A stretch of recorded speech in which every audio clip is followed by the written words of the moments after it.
As Ken Blanchard famously put it, none of us is as smart as all of us. Welcome to Bookish Mind, where in Season '09, Episode '09, we're unlocking profound insights from John C. Maxwell's transformative book, How Successful People Think. Our mission today is to really get under the skin of this idea of shared thinking. Something Maxwell says is, well, absolutely critical for success. Think of this as your shortcut, really, to getting up to speed on a powerful concept that could genuinely change how you tackle, pretty much everything in life. That's a great way to put it. Maxwell really hammers home this idea. It's not just nice to share ideas. He argues that when you truly value other people's thoughts, when you build on them, the results they compound. You achieve so much more. It's about creating this collective intelligence, this synergy. It's not just adding 1 + 1. The main thing is successful people don't just think well, they think with other people. It's a whole different approach. Okay, so let's unpack this a bit. Maxwell lays out some real benefits, doesn't he? Why it's not just a nice to have, but actually transformative. What's the first big advantage he points to? Is it about getting things done quicker? Exactly. That's number one. He says it's significantly faster. I mean, think about how fast everything moves today. Can any of us really afford to figure everything out solo? It's just not practical. It's like learning a new skill, say new software, or even, I don't know, a golf swing or a tricky recipe. Do you just lock yourself away for weeks trying to figure it out alone? Probably not. You find someone who knows what they're doing, right? Someone to show you the ropes. Shared thinking is basically that shortcut. It just cuts down the time dramatically. That makes total sense, the shortcut idea. But sometimes collaboration feels slower at the start. Yeah. All the meetings, the back and forth. Doesn't that sometimes feel like too many cooks? How does he square that? Yeah, that's a fair point. And it's a common feeling, I think. But Maxwell would argue that, okay, maybe there's a little upfront investment in getting everyone on the same page. But the payoff and the quality of the thinking is just huge, and it happens fast. And what's interesting is you see younger generations maybe getting this intuitively. Coming into work, they seem to really value that community, that collaboration. It's like they sense that need for speed and, collective brain power. They just get that working together is faster in the long run. Okay, so speed is one thing. But what else? Is it just about doing the same things faster? Or does shared thinking lead to, something different, something new? Yeah. Innovation must come into it. Oh, absolutely. That's his second big point. Shared thinking is way more innovative. We have this image sometimes, don't we? The lone genius, working away in isolation. But honestly, the biggest breakthroughs, they almost never happen like that. Innovation is usually a team sport. Even someone like Albert Einstein, the classic solitary genius. He actually said something like, "Many times a day I realize how much my own outer and inner life is built upon the labors of my fellow men."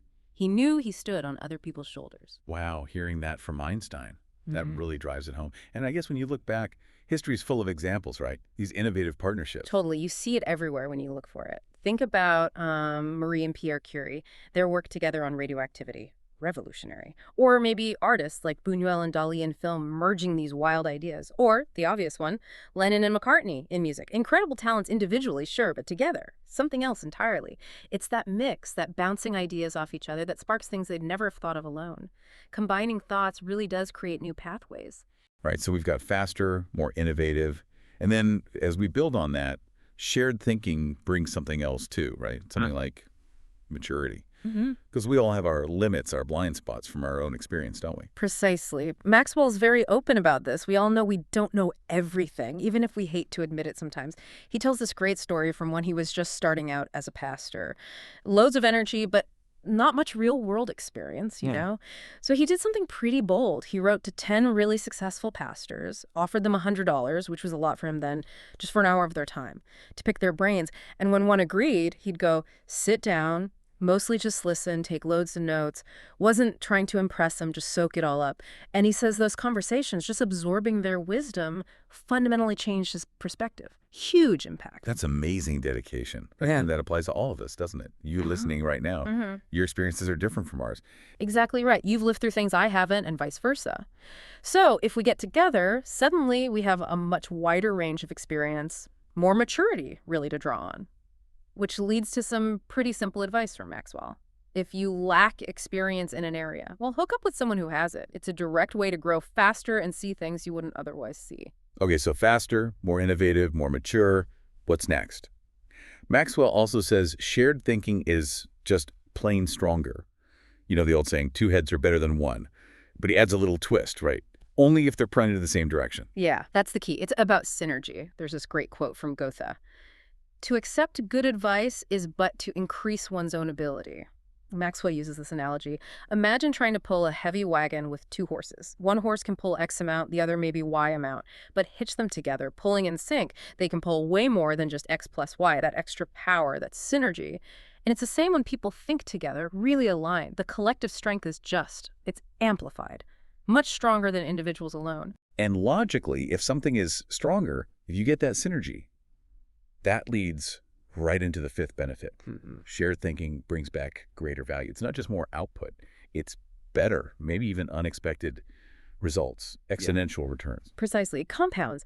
And importantly, think about the personal return, too. There's a quote from Clarence Francis, a businessman. He said something like, "I sincerely believe that the word relationships is the key. Every problem you will have is essentially a matter of relationships, of interdependence." Which makes you ask, okay, how does valuing relationships connect to thinking successfully? It's because our best ideas often bubble up from that trust, that open exchange you find in strong relationships. The value isn't just the outcome, it's also the deeper connection you build along the way. That connection piece is huge. And it leads to Maxwell's kind of ultimate claim about this, doesn't it? He says shared thinking is the only way to get to truly great thinking. He reckons every great idea is built on maybe 3 or 4 good ideas, and most of those come from sharing. Reminds me of that old Ben Jonson line.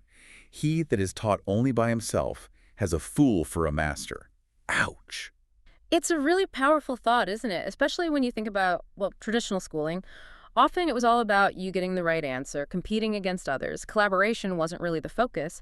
But the truth is, answers get so much better when you pool everyone's insights.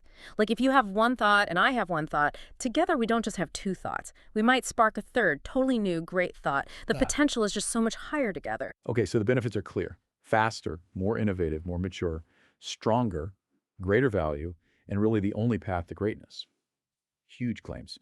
So the big question for everyone listening is, how do we actually do this? How can you start encouraging more shared thinking in your life? At work, maybe with your family and your community. But Maxwell says, some people might do this naturally, leaders, maybe extroverts, but it's a skill anyone can develop. Absolutely. And the first step, the absolute foundation, is you have to value the ideas of others. And this isn't just about saying you do. It connects deeply to your own emotional security.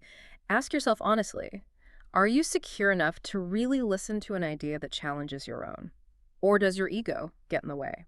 Insecure people, Maxwell observes, tend to shoot down others' ideas. They protect their turf, keep people at arm's length. It's almost a defense mechanism. He mentions an insecure person on his board once, really blocking things. Another leader just quietly said, "Hurting people hurt people." It's profound. Insecurity slams the door on collaboration. So maybe a practical tip for you. Next time you're in a meeting, make a conscious effort to really hear differing views. Try even summarizing someone else's point before you reply. That's a really interesting, security and openness to ideas. But what if you respect the idea intellectually, but you don't really click with the person giving it? Does that get in the way? That's a good point. Security helps you receive ideas, but Maxwell also asks, do you value people? Just fundamentally. Because, he argues, it's hard to genuinely value someone's idea if you don't actually value them as a person, at least on some level. Think about how you act. If you value someone, you make time, you listen properly, you help out, you let them influence you, you show respect. If you don't, you might avoid them, tune out when they speak, ignore requests for help, just be indifferent. That difference directly affects whether ideas flow freely or not. Okay, and what about the process itself? Even if you value ideas and people, maybe the back and forth feels messy or inefficient. Do you need to value the interaction too? Oh, definitely. You have to value the interactive process itself. That synergy we talked about, it happens in the exchange. Malcolm Forbes apparently said, listening to advice often accomplishes far more than heeding it. Just the act of listening and engaging changes things. Maxwell himself admits he wasn't always great at this. He used to kind of retreat to think alone. He realized later his hesitation came from bad experiences, like college classes where professors weren't prepared and just relied on students' random opinions. His takeaway wasn't that sharing is bad, but that who is sharing and how prepared they are really matters. Shared thinking is only as good as the thinkers involved. You have to buy into the potential of the process. That's a crucial point. The quality of the participants matters, and being open to the process itself. Which leads perfectly into Maxwell's second step. Move from competition to cooperation. There's that quote from Jeffrey Fox. Always be on the lookout for ideas. It doesn't matter who thought of an idea. Get them from anywhere. Right. It's about shifting your whole mindset. Someone who values cooperation wants to build on other people's ideas, help complete them, not just shoot them down or one-up them. Your goal should be helping the team find the best solution, not about you looking good or getting the credit. And if you're leading the group, Maxwell says praise the idea itself, maybe even more than the person who suggested it. Not to downplay the person, but to create a space where everyone feels the goal is simply the best possible outcome, no matter where it came from. That encourages everyone to contribute freely. Okay, step 3 sounds very practical. Have an agenda when you meet. Maxwell apparently makes an exception for close family. No formal agenda needed there usually. But for almost everyone else, he knows why they're meeting. Yeah, it's about being intentional, respecting people's time, making sure the interaction is productive. He describes his own approach. If he's mentoring, he lets the mentee drive the questions, but he expects to do most of the talking, sharing his experience. If he's the one being mentored, he mostly listens, takes notes. Other meetings might be more balanced, a give and take. But the point is, there's always a reason for the meeting and an expectation of what you'll give and what you hope to gain. That structure makes shared thinking focused and effective. Which brings us neatly to number 4.